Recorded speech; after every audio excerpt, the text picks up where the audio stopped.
अंधेरी पूर्व विधानसभेची जागा भाजपच लढणार आणि जिंकणार अशी घोषणाच अमित साटमांनी करून टाकली आहे। अंधेरी पूर्व विधानसभा मतदारसंघात शिवसेना शिंदे गटाकडून देखील तयारी करण्यात येते। कालच वादग्रस्त पोलीस अधिकारी प्रदीप शर्मा यांच्या पत्नी स्वीकृती शर्मा यांचा पक्षप्रवेश करून शिंदे गटाने अंधेरी पूर्व विधानसभेवर दावा देखील केलाय।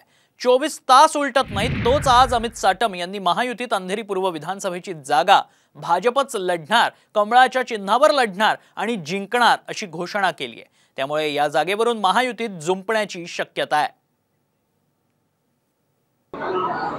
अंधेरी पूर्व विधानसभेमध्ये लोकसभेमध्ये उमेदवारांना 10,000 पेक्षा जास्तचं लीड आहे। या ठिकाणी भारतीय जनता पार्टीच्या कार्यकर्त्याचा त्याच्यामध्ये खूप सिंहाचा वाटा आहे। याच्या आधी जी पोटनिवडणूक होती त्या पोटनिवडणुकीमध्ये सुद्धा भारतीय जनता पार्टीनेच त्या ठिकाणी उमेदवारी अर्ज भरला होता। त्यानंतर संवेदनशीलता दाखवून भारतीय जनता पार्टीच्या उमेदवाराने ती उमेदवारी पाठी घेतली होती आणि त्यामुळे भारतीय जनता पार्टीच अंधेरी पूर्व विधानसभा क्षेत्रामध्ये या ठिकाणी निवडणूक लढणार आहे।